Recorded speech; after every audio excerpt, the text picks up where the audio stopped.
C'était une promesse de Jawad Ashraf, l'ambassadeur d'Inde en France, lors de sa dernière visite en Guadeloupe.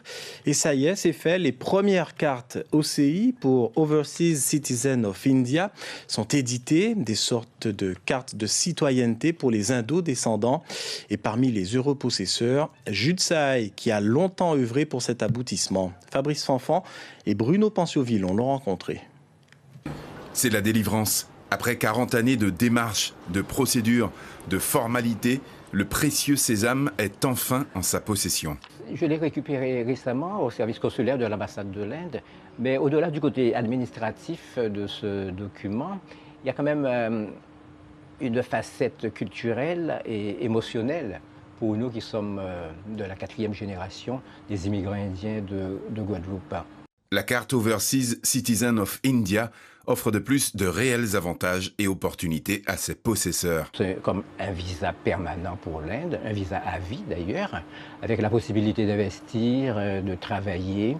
Et ce qui nous intéresse particulièrement, de travailler aussi avec les universités pour des échanges, parce que l'Inde a quelque part oublié pendant 150 ans de notre existence, c'est peut-être un petit reproche. Ainsi, c'est un document qui, avant tout, est une manière d'ancrer sa guadeloupéanité. Nous devons affirmer nos racines multiples. Dans ce rhizome, il y a des radicelles qui prouvent que nous sommes d'origines diverses. Et c'est ce qui fait la force de la Guadeloupe. Donc cette appartenance à l'Inde est définie, est officielle, car c'est le gouvernement, la République indienne qui donne. Mais pour pouvoir bien montrer que nous sommes d'origine, de culture différentes en Guadeloupe, car nous avons fixé des choses, comme dans un laboratoire ici en Guadeloupe. Notre Colombo, il est unique au monde. L'Inde a des leçons à apprendre de chez nous. Ça peut sembler paradoxal.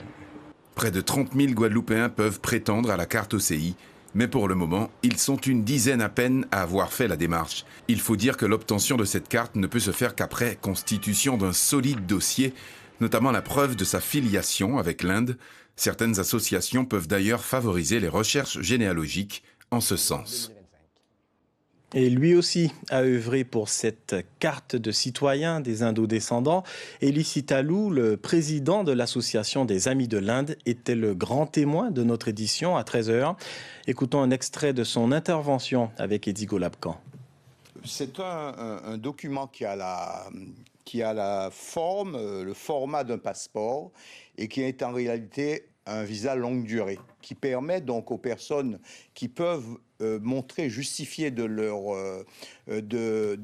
l'appartenance de leurs grands-parents, de l'origine de leurs grands-parents venus de l'Inde, peuvent accéder effectivement à ce document-là à travers effectivement un parcours administratif malgré tout. J'ai obtenu donc le document, la première forme de ce visa permanent était donc la fameuse carte PIO. Je l'ai donc eue il y a plus de 20 ans.